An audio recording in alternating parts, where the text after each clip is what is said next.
أعوذ بالله السميع العليم من الشيطان الرجيم. بسم الله الرحمن الرحيم. إلى حضرة النبي محمد المصطفى رسول الله صلى الله عليه وسلم وآل الكرام صحب العظام كرام الفاتحة. أعوذ بالله من الشيطان الرجيم. بسم الله الرحمن الرحيم. الحمد لله رب العالمين الرحمن الرحيم مالك يوم الدين إياك نعبد وإياك نستعين اهدنا الصراط المستقيم صراط الذين أنعمت عليهم غير المغضوب عليهم ولا الضالين.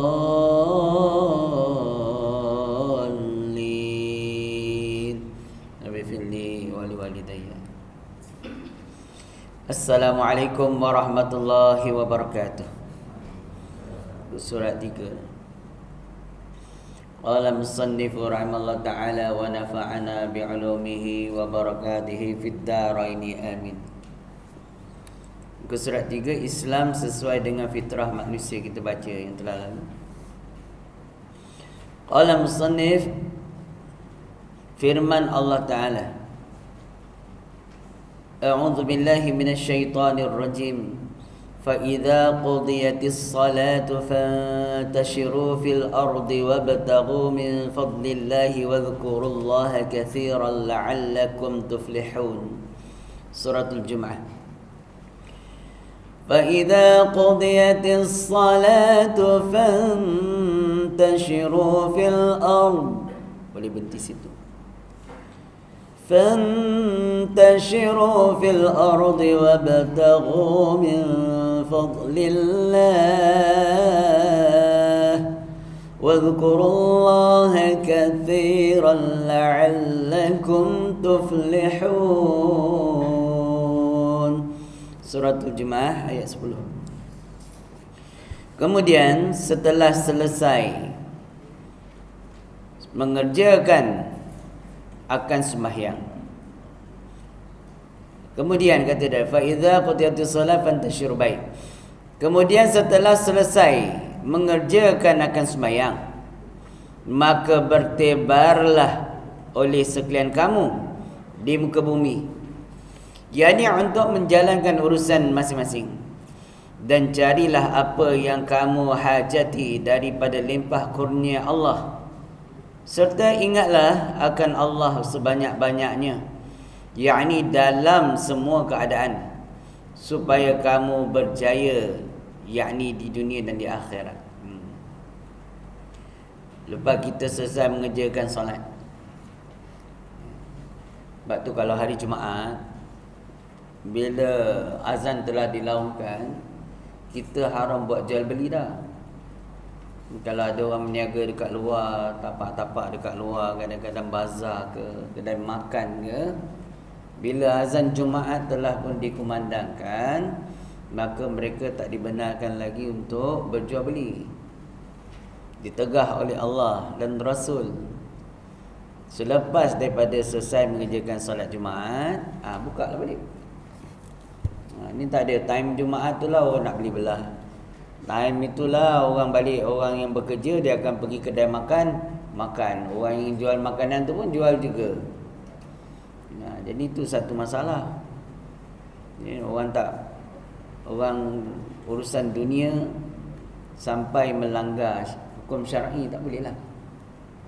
Buat kerja dunia boleh, mana setelah selesai mengerjakan sembahyang. Kemudian Allah perintahkan kita carilah kurniaan Allah. Carilah rezeki. Bertebaran kat muka bumi ni, carilah pekerjaan apa yang boleh mendatangkan keberuntungan kita dunia dan juga di akhirat. Tu. Jadi ingat hari Jumaat saja.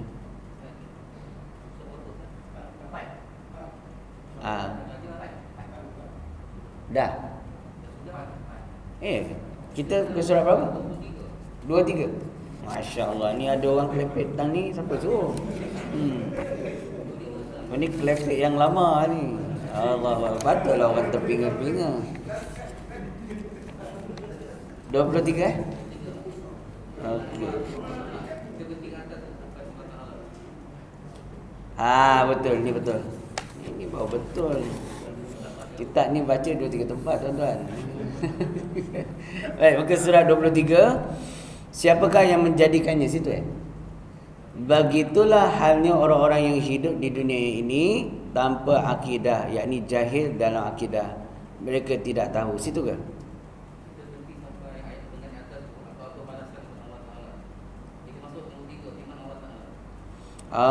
Firman Allah Ta'ala walladzina kafaru. Situ baru betul. Yang tadi pun ayat ni bawah juga. Baik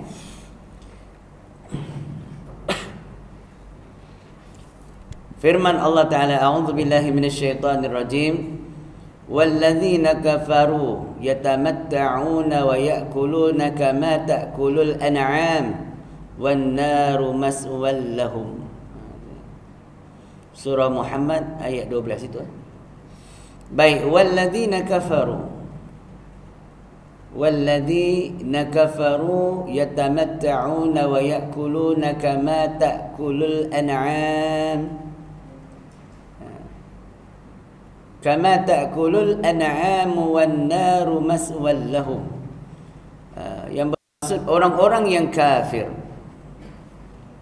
menikmati akan kesenangan, yakni di dunia, serta mereka makan minum sebagaimana binatang-binatang ternak makan minum, sedang nerakalah menjadi tempat tinggal bagi sekalian mereka itu, yakni diaman mereka itu.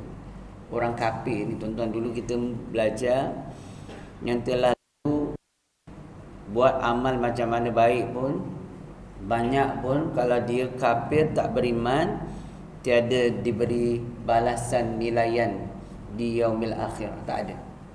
Kerana apa? Kerana kekufuran. Jadi alhasil orang yang beriman saja mendapat keberuntungan. Jadi kita sangat beruntung sebab Allah pilih kita jadi kelompok orang-orang yang beriman.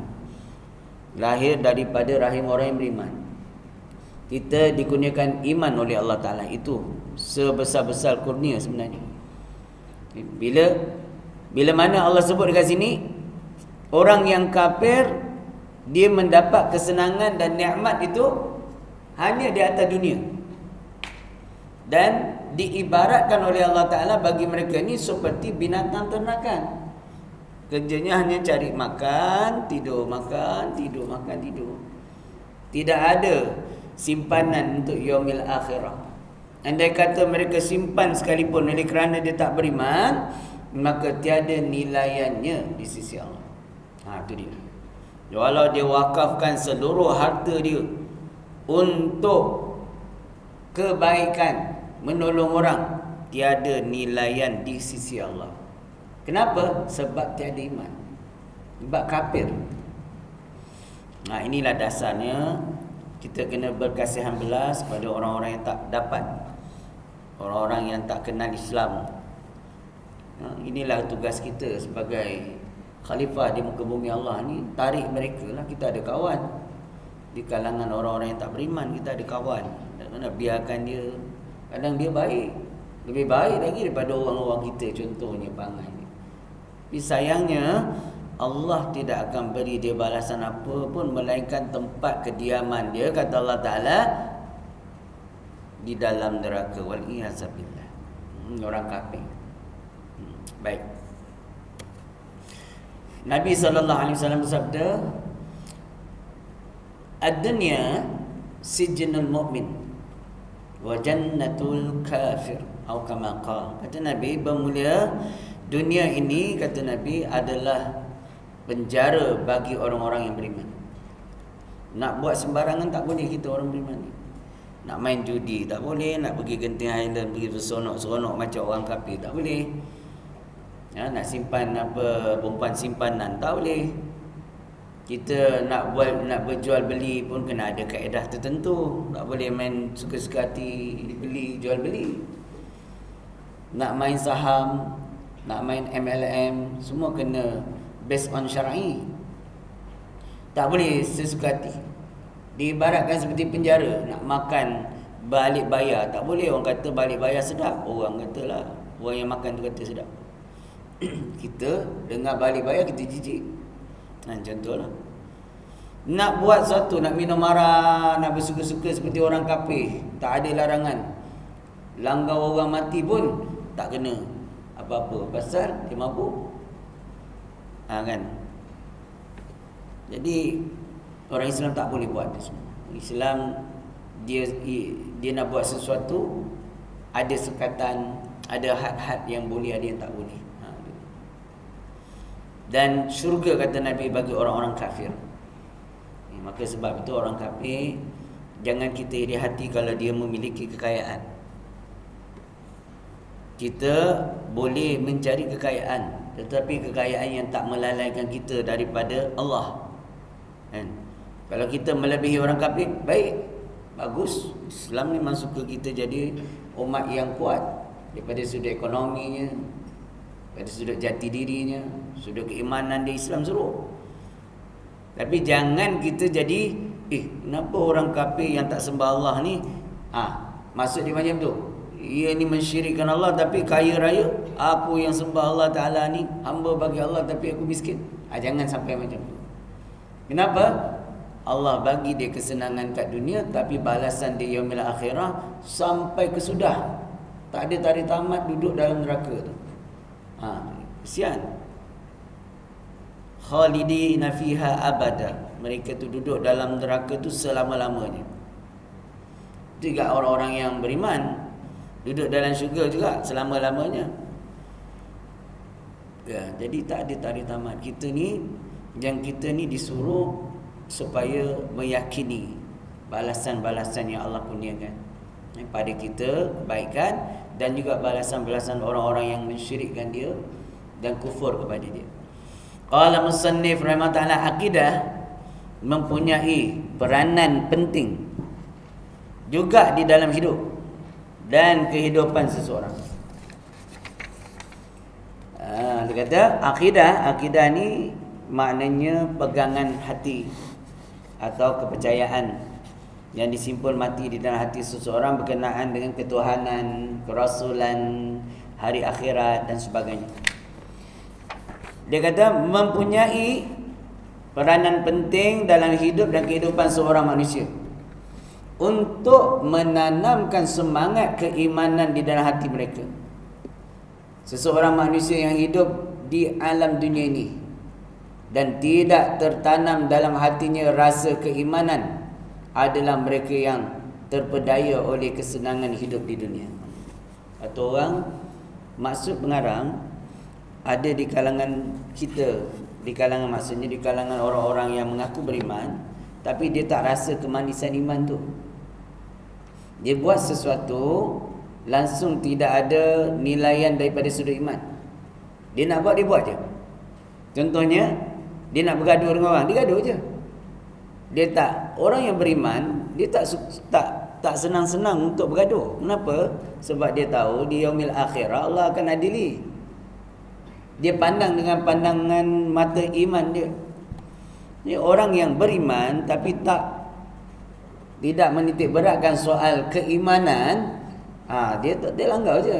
Dia nak main judi ke, nak main tikar meko ke, nak mencarut kat orang ke, nak bagi dia tak ada apa larangan. Suka-suka hati nak menipu orang ke, kan ramai akhir zaman ni buat kerja tipu, kelentong sana kelentong sini, cakap dusta, cerita yang tak ada dia ada-adakan. Padahal itu semua daripada sudut nilaian iman dosa. Allah akan bertanyakan, Allah akan hisab. Jadi orang-orang yang benar-benar merasai kemanisan iman, dia jaga benda ni. Apa dia kemanisan iman ni? Panggil halawatul iman. Halawatul iman ni dia kena bina. Satu dengan ilmu, yang kedua dengan mujahadah. Mujahadah di dalam beribadah, mujahadah di dalam berdakwah, mujahadah di dalam mempertahankan akidah. Yang ini akan membina kemanisan iman dalam diri kita. Kita semua orang beriman, tapi bila kita baca Quran, dapat tak kita rasa lazatnya baca Quran? Iman kita rasa lazat tak? Bila kita solat di belakang seseorang, kita rasa asyik dengan solat yang kita lakukan. Kenapa? Kemanisan iman. Kalau kita solat di belakang seseorang, kita dalam keadaan solat berjemaah, kita rasa letih, kita rasa macam rasa lambat lah. Bila nak habis sembahyang ni? Panjang sangat ni imam ni baca. Solat tak rasa manis kan? Bila tak rasa manis, kita solat di belakang seseorang, dia tak rasa lazat. Dia rasa nak cepat-cepat. Manis tak ada. Jadi manis ni kita kena cari dia dengan mujahadah. Mujahadah yang paling mudah untuk dapat kemanisan iman ialah dengan jalan berjamaah, menyampaikan risalah Allah. Kita ada ilmu sikit, kita sampaikan. Kita ada ilmu sikit, kita ajak orang buat baik. Yang ini cepat dapat rasa kemanisan. Nak rasa kemanisan iman lagi, kita boleh bangun malam istiqamah solat tahajud setiap malam. Kita tak pernah lekang daripada solat tahajud setiap malam. Dia akan melahirkan kemanisan iman. Atau kita istiqamahkan membaca Al-Quran setiap hari, tak kurang daripada 100 ayat. Setiap hari kita baca 100 ayat. Yasin dekat 100 dah kan? 80 Yasin. Tambah dengan surah Al-Mulk. Cukup 100 ayat. Setiap hari kita baca. Paling baik kita satu juzuk setiap hari. 30 hari khatam Quran. Dan satu ayat tu juzuk. Istiqamah. Allah akan bagi kita rasa kemanisan iman. Yang ni penting ni. Kita bila tak rasa sesuatu perkara yang jahat di sisi syar'i, mana perkara yang diharamkan Allah, bila berlaku atas kita, kita tak rasa apa-apa. Contoh kita tertinggal sembahyang. Tak apalah, aku qada lah. Paling kuat pun dia sekejap je. Astagfirullahalazim. Lepas pula sembahyang asar ni. Tak apa, kat rumah aku qada. Itu something tu. Iman dia bermasalah. Padahal dosa sangat besar tu. Dosa meninggalkan sembahyang dengan sengaja lebih besar daripada dosa membunuh. Lebih besar daripada dosa berzina. Tapi orang anggap ia perkara biasa. Dia bukan tak beriman. Tak solat Jumaat, tak solat fardu. Ini kena iman dia tak ada rasa kemanisan. Habis. Qala musannif rahimahullah ta'ala.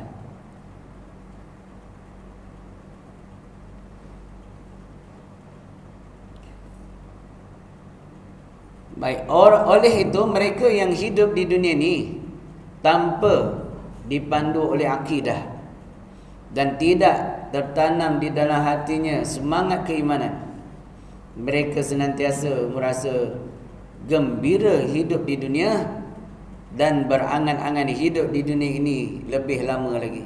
Itu dia. Dalil dia firman Allah tabaraka wa taala, wala tajidannahum ahrasan nas ala hayatin wa minal ladina asyraku yawaddu ahaduhum law yu'ammaru alfasanatin wa ma huwa bimuzahzihihi minal adhab ay yu'ammar wallahu basirun bima ya'malun. Suratul Baqarah. A'udzu billahi minasyaitonir rajim. وَلَتَجِدَنَّهُمْ أَحْرَصَ النَّاسِ عَلَى حَيَاةٍ وَمِنَ الَّذِينَ أَشْرَكُوا يَوَدُّ أَحَدُهُمْ لَوْ يُعَمَّرُ أَلْفَ سَنَةٍ وَمَا هُوَ بِمُزَحْزِحِهِ مِنَ الْعَذَابِ. Kalau kita waqaf boleh kena hilangkan ha tu. Jadi bimuzahzihih. Macam tu. Kalau kita waqaf. Kalau kita wasal jadi maksilah qasirah. Jadi wa ma huwa bimuzahzihihi minal adzabi an yu'ammar wallahu basirun bima ya'malun. Suratul Baqarah ayat 96.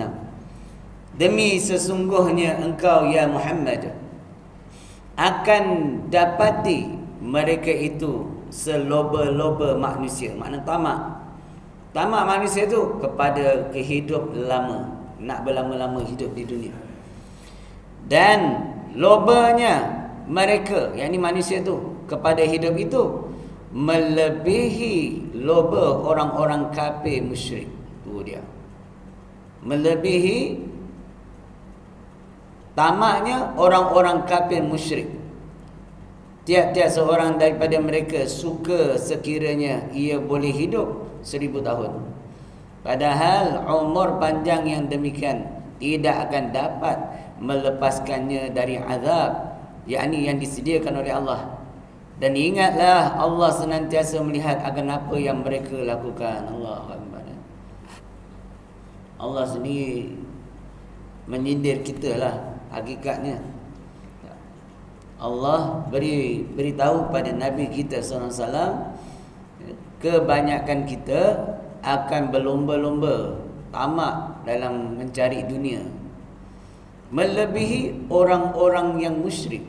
Yakni kata Allah Ta'ala, orang-orang beriman ni bila dia tertipu daya dengan dunia, dia akan lebih mencari dunia tu melebihi cara orang kafir saya. Orang kafir kita tahu dah ada langgau semua. Tapi orang yang beriman, yang mana mereka ni terpedaya dengan dunia, kata Allah Ta'ala dia melebihi orang kafir musyrik. Kafir musyrik ni orang yang mensyirikkan Allah. Waliyazabillah. Takut tu.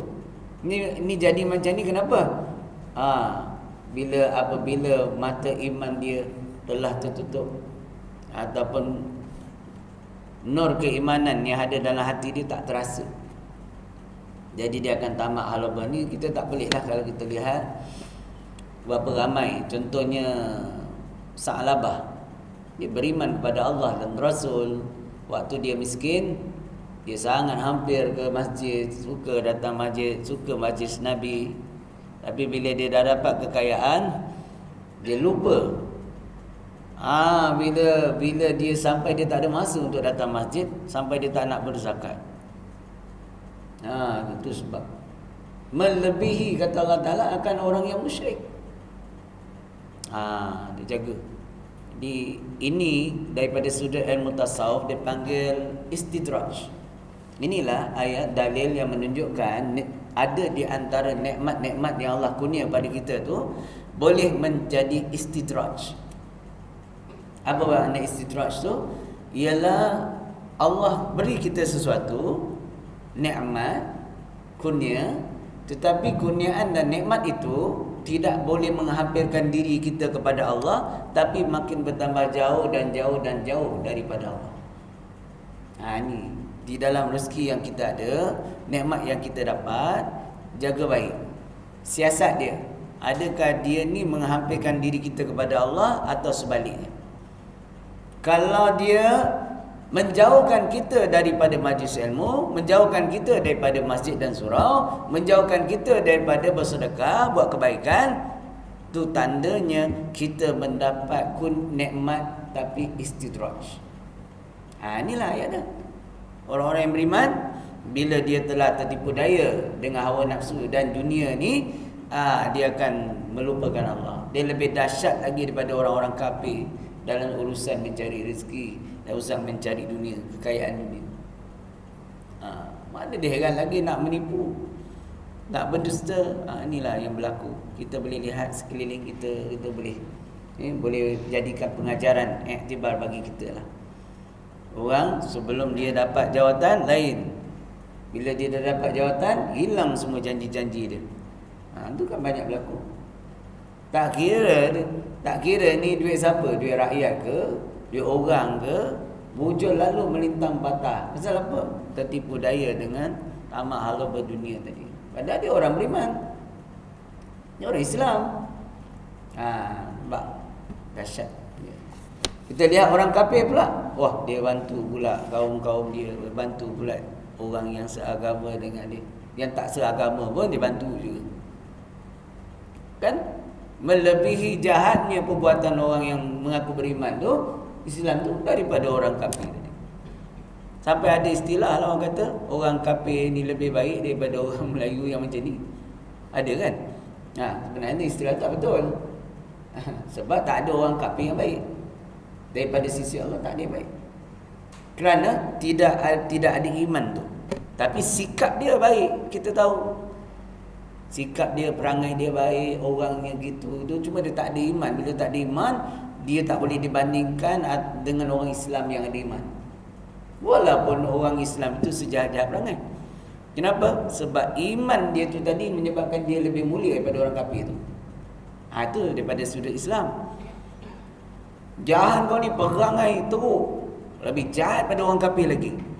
Tapi dia punya kemuliaan ialah iman dia tu tadi. Sebab jahat macam mana pun seseorang itu, kalau dia ada iman sebesar zarah, lagi akan datang, dia pasti dimasukkan oleh Allah ke dalam syurga. Setelah dia azablah berapa banyak dosa jahat dia buat tu, ratusan ribu tahun ke dalam neraka, wallahu alam. Tapi akhirnya dia masuk syurga. Berbanding dengan orang kafir yang tak beriman ni, walau baik satu dunia pun, dia hadiah, dia buat sedekah, dia buat amal, dia bantu orang, tempat dia tetap di dalam neraka Jahannam, khalidina fiha abada, selama-lamanya. Kenapa? Sebab tak ada iman. Jadi nilaian di sisi Allah tak sama dengan kita. Kita pandang zahir. Nak nasikan sekadar pandang zahir. Orang yang pakai jubahnya, sorbannya besar, jubahnya macam Habib-Habib, ada 2 lapis, orang akan hormat lah. Tak ada malaun ni. Contoh yang kata saya tuduh, tak ada. Ada perangai astagfirullahalazim, tak sesuai dengan pakaian sunnah yang dia pakai. Jadi manusia dia akan terpedaya dengan zahir pandangan tu. Kalau kau guru, kau tok guru, kau ustaz, kau kena macam ni. Perangai kau kena pakaian kau kena mesti macam ni. Tu saya tak kerti tu. Kalau sebab saya bukan tok guru lah. Tapi dia punya pakaian mengatasi ustaz-ustaz ulama, macam ulama besar dah dia ni. Sehingga hilang bila dia dah berpakaian macam ulama, maka dia menyangka yang dia tu ulama, maka dia suka-suka hati melanggar adab dia dengan orang-orang yang Allah kurniakan ilmu. Dia seolah-olah menyangka dia sama level. Itu berlaku akhir zaman. Tuan yang dirahmati Allah. Jadi tak semestinya, jangan pandang itu. Kita manusia memang tertipu daya lah, kan ada. Pandangan mata selalu menipu, pandangan akal selalu tersalah. Pandangan nafsu selalu melulu, pandangan hati itu yang hakiki. Syarat dia kalau hati itu bersih. Kan? Nasyid tu pengajaran tu. Pandangan mata selalu tertipu. Pandang pakaian dia ni, dia orang baiklah. Pandangan akal, kita punya fikiran bila tak landaskan syar'i selalu tersalah. Nafsu lagilah melulu je.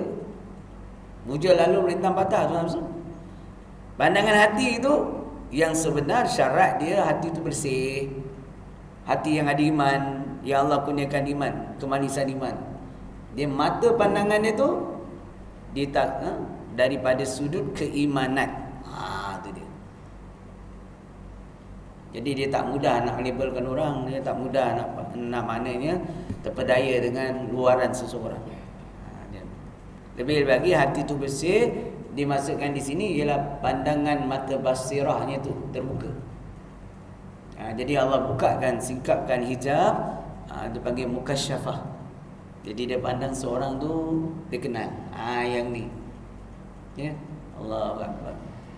Jadi kita ni lemahlah nak sampai tahap tu, kita zikir kurang. Hati kita penuh dengan dosa-dosa yang terpalit belum sempat dicuci. Jadi pandangan hati kita tu jadi gelap. Habis.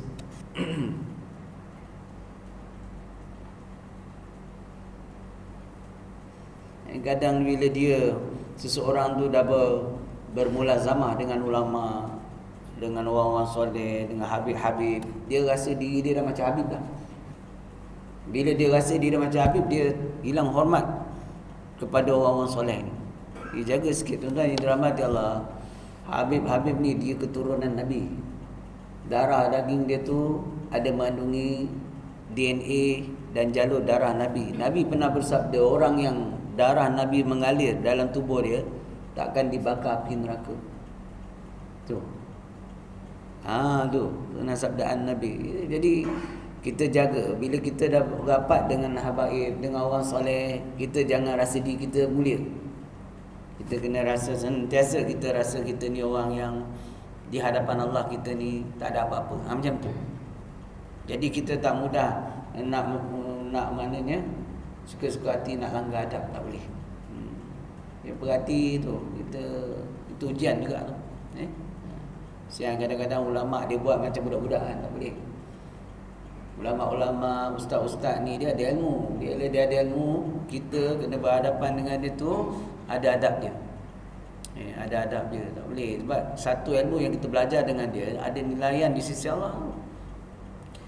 Yang namanya ulama, guru ni, kalau Allah kurniakan dia kelebihan, dia boleh syafaat semua murid dia. Guru ni, para nabi, dia boleh syafaat seluruh umat dia. Nabi. Orang yang mati syahid boleh syafaatkan 100 orang. Orang yang al-huffaz, yang hafiz Quran, boleh mensyafaatkan 10 ke 12 orang. Setengah riwayat kata 12, yang kata 10 orang. Para ulama, mereka ni boleh syafaat sebilang-bilang murid dia. Nampak? Kalau makna guru mursyid lah, guru yang muhakkikin lah. Kalau guru pelik-pelik tu tak adalah. Guru yang sesat tak jadilah. Jadi itulah. Habis. Allah musannif rahimahullah ta'ala. Baik.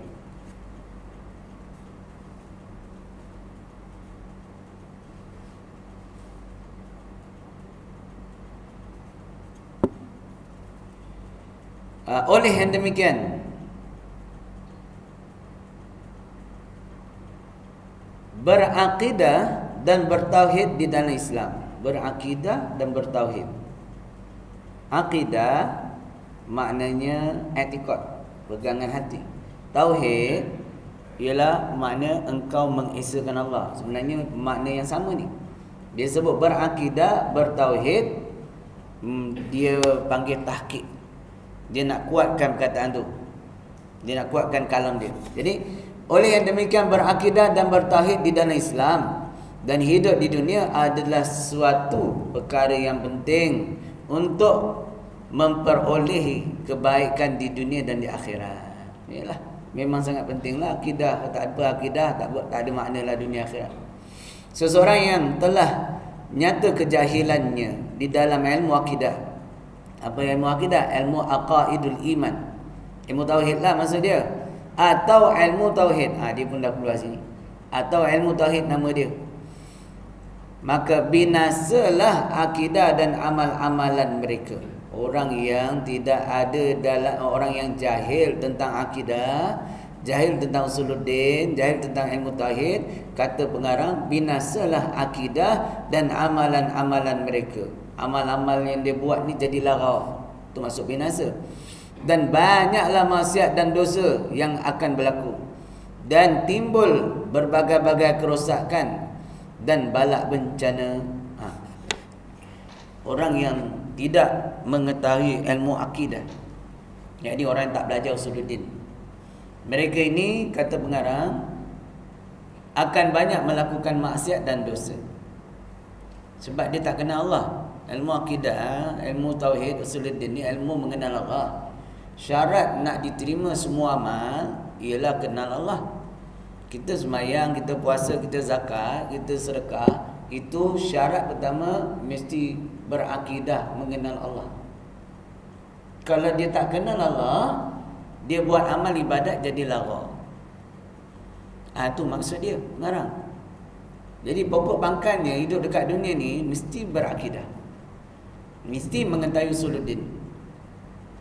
Jadi tahap manakah yang wajib ada dalam diri seseorang yang akan meletakkan dia sebagai orang yang bertauhid, orang yang berakidah. Dengan kata lain, orang yang makrifat kepada Allah. Orang yang kenal Allah dengan jalan kita panggil syar'i. Sebab ada makrifat dengan jalan hakikat.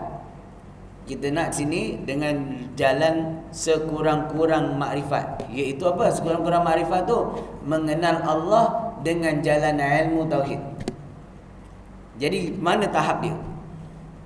Maka ulama dari zaman berzaman, daripada sejak zaman salafus soleh, meletakkan tahap sekurang-kurang orang itu nak dinamakan orang yang bertauhid, orang yang berakidah, ialah tahapnya fardu ain, ialah mengetahui pengajian ilmu yang berkaitan dengan sifat 20. Mengetahui itu dengan jalan tafsiri, satu persatu. Apa dia wujud, apa dia kidam, apa baqa, apa mukhalafah, apa wahdaniyah, qudrat, iradat, ilmu, hayat, basar, sama, kalam, semua tu dia kena tahu satu-satu. Barulah melepasi tahap fardu ain atas diri dia, dan dia dinamakan orang yang bertauhid. Jadi solatnya diterima Allah, puasanya diterima Allah. Jadi kalau dia tak tahu ni, ibadah dia jadi lara. Jadi ilmu pengajian sifat 20 bukanlah perbatasan, bukanlah maknanya had perbatasan sekadar mana belajar tauhid, bukan. Tapi dia adalah sekurang-kurang mempelajari ilmu usuluddin dan nak dinamakan orang yang berakidah. Itu ada. Jadi maknanya ada lagi lah pengajian-pengajian yang lebih tinggi daripada itu. Pengajian-pengajian sifat 20 tu asasnya, nanti cabang dia atau huraian yang lebih mendalam pasti ada. Jadi orang-orang yang menolak pengajian sifat 20 ialah orang-orang yang tertipu daya dengan iblis dan syaitan. Kenapa? Kerana itulah rumusan atau mukhtar yang dibuat oleh para ulama supaya memudahkan kita orang awam untuk mengenal Allah. Tu ada tahap. Jadi selagi orang itu tak memahami konsep pengajian sifat 20, dinamakan orang yang tak mengenal, yakni tak makrifat, daripada sudut sekurang-kurang makrifat. Jadilah dia orang yang berdosa, jadilah dia orang yang termasuk golongan orang-orang yang tidak mengenal Allah. Jadi ibadat dia lara. Itu maksud ulama. Jadi kalau kita mengaji lagi tinggi dalam lagi, kita akan jumpa pengajian-pengajian yang terkait tentang perbahasan takluk-takluk bagi segala sifat. Nanti tauhid itu sendiri pecah kepada tauhid awam, nanti dia ada tauhid al-khassah, dia nama tauhid khawas. Dia ada tauhid khawasul khawas, lagi satu tingkatan. Jadi tauhid yang pertama tauhid syariat, ini kita awam muslimin. Yang kedua tauhid orang tarikat, dia panggil khas ataupun khawas. Nanti ada tauhid hakikat, yang ini khawasul khawas. Jadi pengajian ini, yang dua ni fardu kifayah.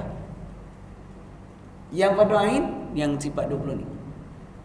Ini seseorang dia tak boleh langkau pergi ke hakikat selagi mana dia tak lepas yang fardu ain. Ni bila dia langkau, itu yang jadi macam-macam pelik cakap dalam Facebook tu. Itu yang keluar perkataan-perkataan yang tak sepatutnya dia sebut. Melekehkan syariat dan sebagainya. Yang ni silap. Jadi sebab ramai para astagizah dia tak mau hurai bab hakikat, dia nak bab syariat saja. Sebab itulah yang sepatutnya kita fahami dulu. Bila kita dah faham, baru kita pergi mendalam. Wallahu a'lam bishawab. Dan yang dirahmati Allah. Ada soalan tak?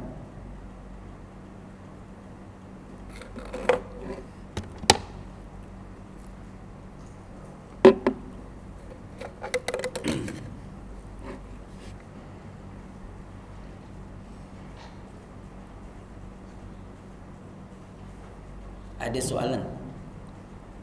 Orang tanya soalan. Ada ke zaman Nabi pengajian sifat 20? Secara amnya ada, secara khususnya tak ada. Kenapa? Sebab dia disusun oleh ulama pada abad ke-200 dan 300 Hijrah. Pada zaman Nabi, Nabi secara syumul sempurnanya mengajarkan usuluddin. Lama pula tu, 11 tahun. Mengajar tauhid tu 11 tahun. Jadi ulama rumuskan tahap yang paling simple, tahap melepaskan fardu ain bagi setiap umat. Itu yang mengajar sifat 20. Dia ambil daripada Quran dan hadis Nabi. Kalau kita nak kumpulkan 11 tahun punya pengajian Nabi, kita tak mampu lah. Yang sifat 20 pun tergantung ngapal dengan dalil-dalil. Itu sebab kalau orang tanya sahabat-sahabat belajar tak sifat 20, secara umumnya mereka belajar lah. Tapi mereka tak susun. Sama juga dalam bab fiqh. Ada ke zaman Nabi mazhab Syafi'i, Maliki, Hanbali semua? Mana ada. Tapi diorang sembahyang macam mana? Sahabat ni Nabi ajar sembahyang macam ni, sahabat ni Nabi ajar sembahyang macam ni.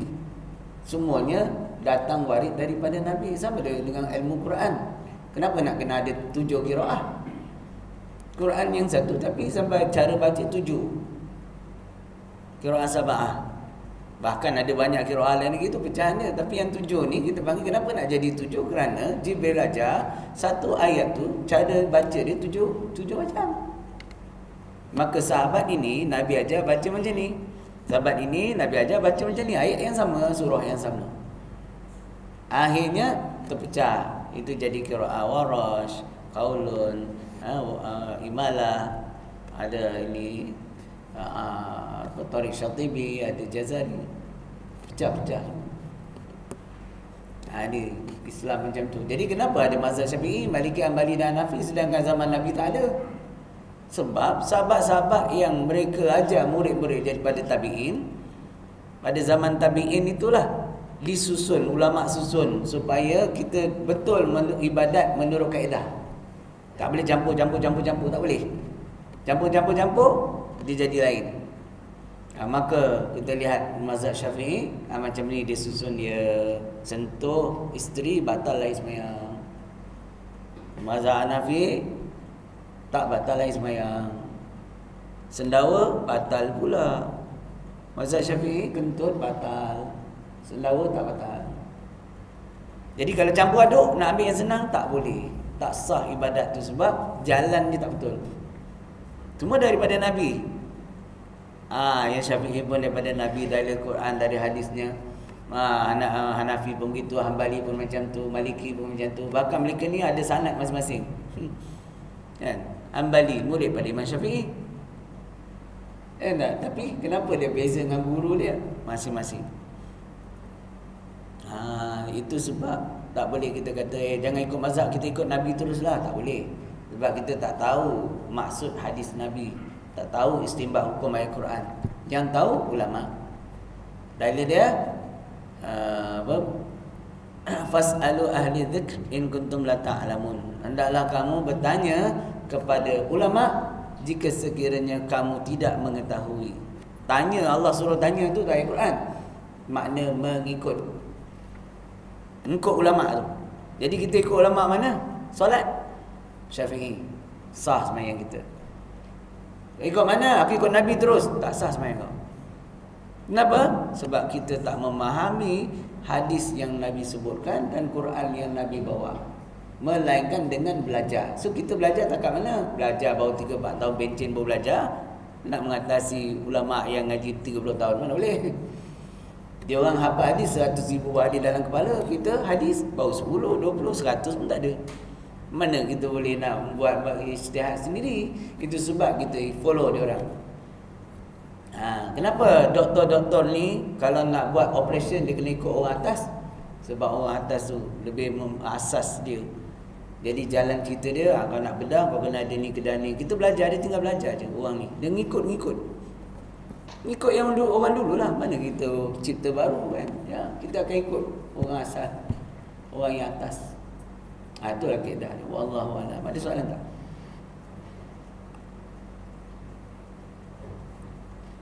Ya tuan.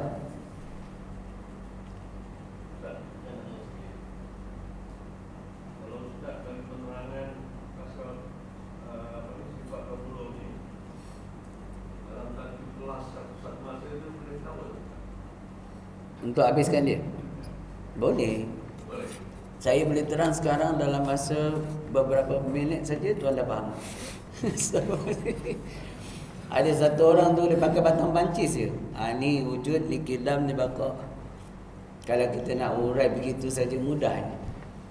Tapi untuk mendalami dia kena khusus.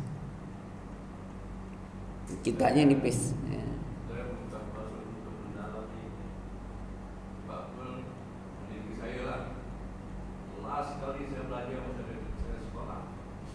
Ya. Dah ingat-ingat lupa dah.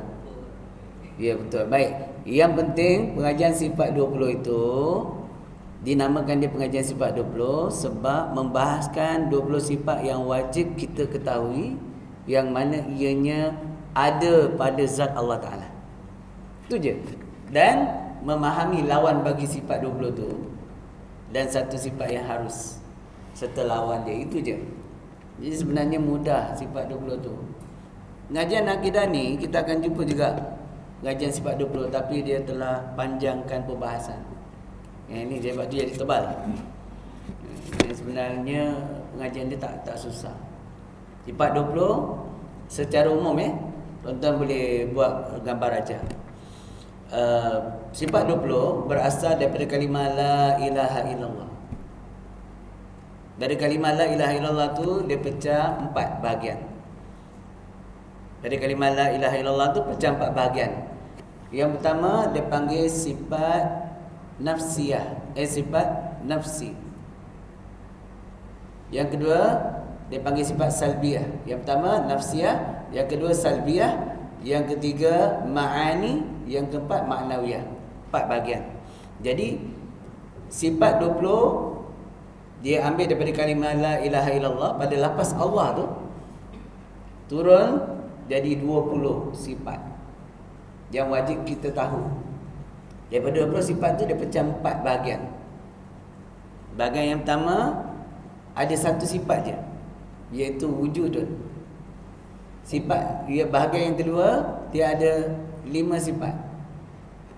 Itu sifat salbiah tu dia pecah pada 5. Qidam, baqa, mukhalafatu ta'ala lil hadis, qiyamu ta'ala bi nafsi dan wahdaniyah. 5. Bahagian yang ketiga dia pecah 7. Ya. Daripada apa? Daripada kudrat, iradat, ilmun, hayat, sama, basar, kalam. 7. Bahagian yang keempat dia pecah 7 juga, sebab dia ni wujud dikarenakan sifat yang ketiga. Maksudnya bahagian ketiga tadi ni menyebabkan terbit bahagian yang keempat, iaitu dinamakan sifat ma'nawiyah. Ma'ani ma'nawiyah.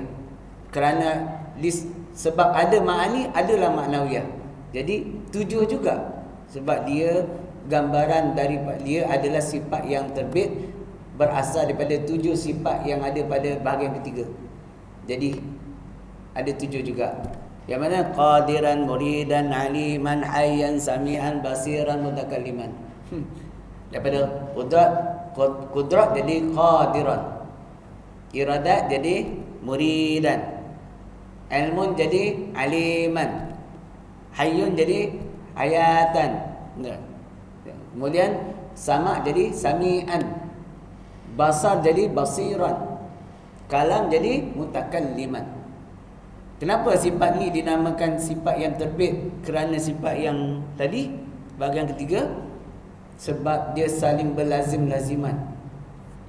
Lampu, kenapa orang panggil dia lampu? Sebab dia mengeluarkan cahaya. So, lampu dengan cahaya saling berlaziman.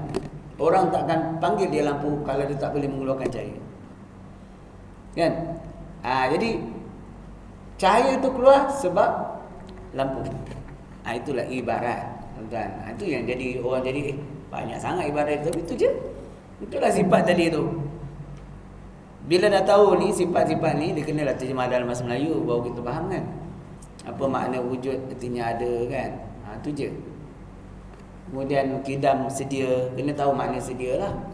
Baqa artinya kekal. Apa dia kekal tu? Kan, contohnya mukhalafah. Apa makna mukhalafah? Itu je kita kena faham. Cukuplah. Lepaslah pada orang kita. Sahlah sembahyang kita. Mudah sangat. Tu kalau ambil buat kursus, kita buat carta dekat papan whiteboard tu, sekejap faham. InsyaAllah benda mudah. Cuma bila orang-orang awam, dia kena belajar sampai boleh berdalil dengan setiap sifat. Mana dalil kudrat? Kan? Ayat Quran. Wallahu ala kulli syai'in qadir. Dan Allah Ta'ala di atas segala sesuatu sangat berkuasa. Oh, Allah ada sifat qadir. Kudrat lah. Kudrat dengan qadiran tu satu dalil dia. Kan? Sama. Mana dalil kau kata Allah tu boleh mendengar? Allah sebut wallahu sami'un alim, ayat Quran. Allah Tuhan yang sangat mendengar lagi sangat mengetahui. Ada dua dalil situ ayat yang sama. Satu alim sifat ilmun, satu lagi sami' sifat mendengar. Itu je, dalil tu je kita nak kena hafal kalau kita nak lah. Wallahu a'lam bishawab. Ya tuan Baik.